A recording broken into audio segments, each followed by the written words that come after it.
That's exciting. It's a castle. We're cutting our hair. Amelia is going to go short. Yeah, I'm gonna go more like, I don't know, like this length maybe.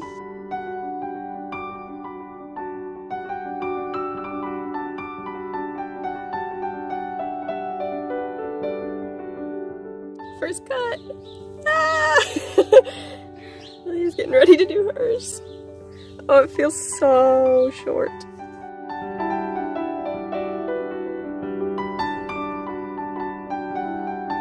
That makes so much sense.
It's the Dr. Seuss tree. Yes.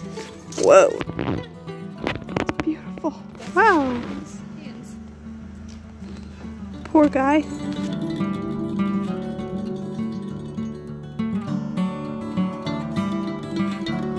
Trick or treat.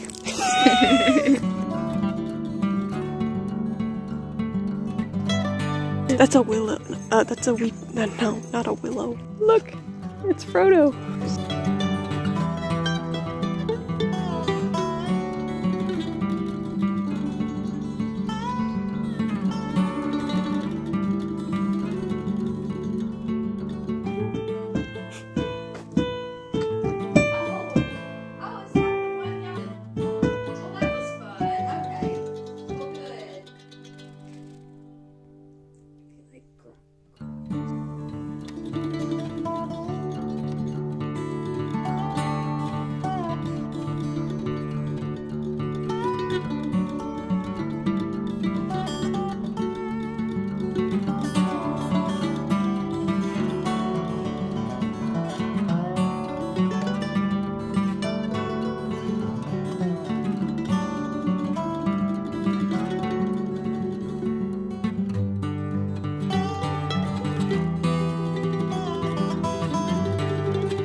so we are off to go get some pizza for dinner.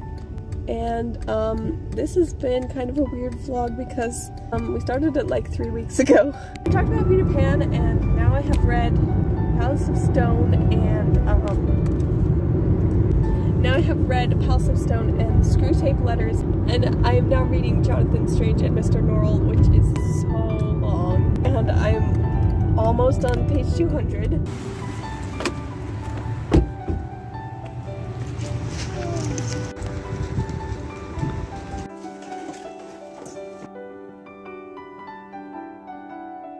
So it has been a very long time since I've updated, so I wanted to go ahead and do an update now and talk about what books I have finished on my fall TBR so far.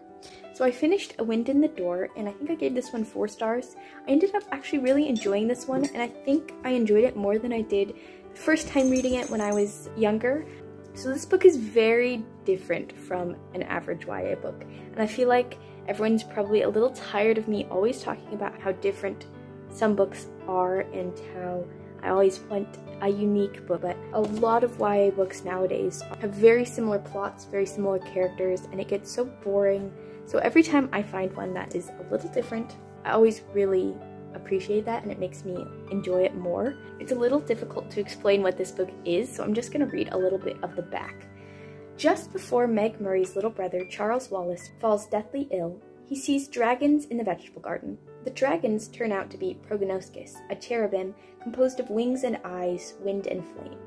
It is up to Meg and Prognoskis, along with Meg's friend Calvin, to save Charles Wallace's life.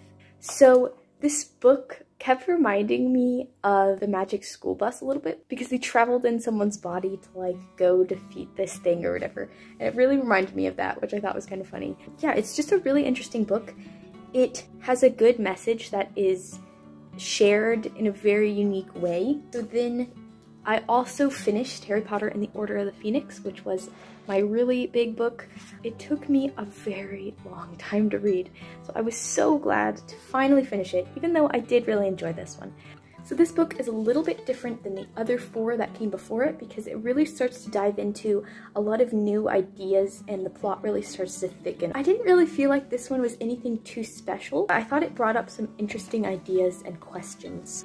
And as one of the main villains of the story is this lady who basically wants you to believe that there's nothing to be scared of and that you have no reason to prepare yourself or be ready to fight the evil of the world, because she basically doesn't think that it exists, or at least she doesn't want you to believe it does.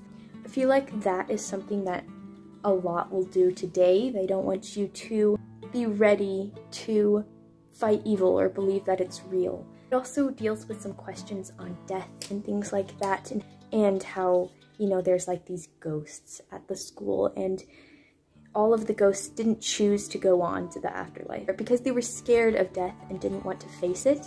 So they chose to basically live like a half-life where they can't really do anything. It was just interesting to notice some of these ideas that I missed the first time. So right now I am reading Blood Secrets by Morgan L. Bussey, and I am not very far in. I'm on chapter 10, and so far it has been pretty good. I haven't really read enough to have many thoughts on it yet. I'm looking forward to reading a much smaller book and being able to get through this one pretty quickly.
So we wanted to film a little outro and just kind of talk about the books that we read or where we are in them. So I already mentioned that I read Peter Pan and Princess Academy, Palace of Stone, and the Screwtape Letters in the last vlog, but I didn't talk about these two, so I read this one pretty quickly, and I thought it was a pretty good story. I didn't like it quite as much as the first one.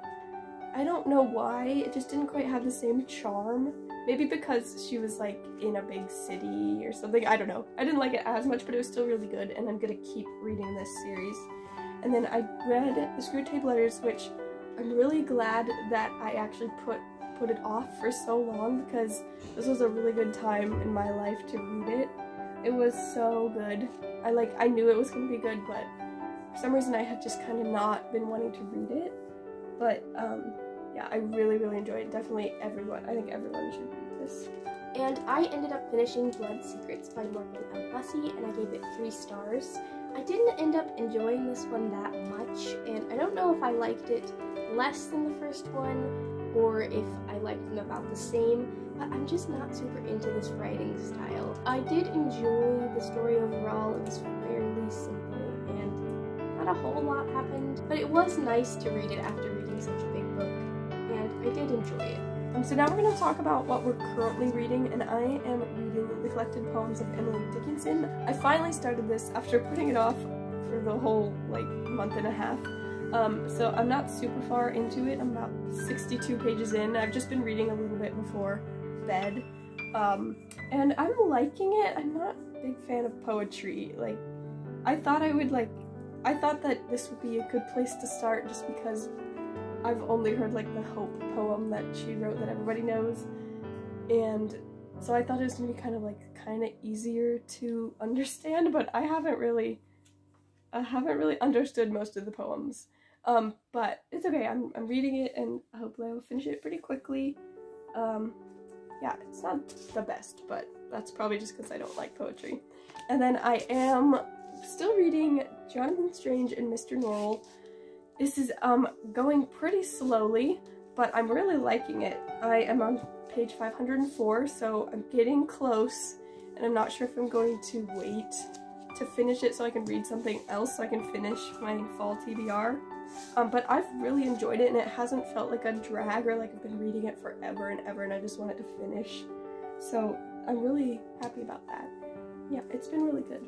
I'm currently reading The Story Girl by Ellen Montgomery, and I'm almost halfway through it. I'm on page 115, and it hasn't been quite as good as I was wanting it to be. It's pretty good, but it doesn't quite live up to Anne of Green Gables or the Emily series, but I am enjoying it. It is just kind of following a few kids' lives and all of the different events that take place in their lives, and it's a little boring, but I heard that it kind of gets better as it goes, so I'm still thinking I will enjoy this one. You can probably tell that we are, our voices are a little bad because we've been sick for like the past 2 weeks. So this vlog, like updating and things that happened, didn't really get filmed. But we hope you enjoyed what we could do, and it was just kind of nice to just, you know, video some things that we saw during the day, just some pretty things, just kind of to get ourselves to read more with this vlog. I definitely didn't read as much as I was expecting to, but I think it was good for me to just let myself go at the pace that I was able to at the time.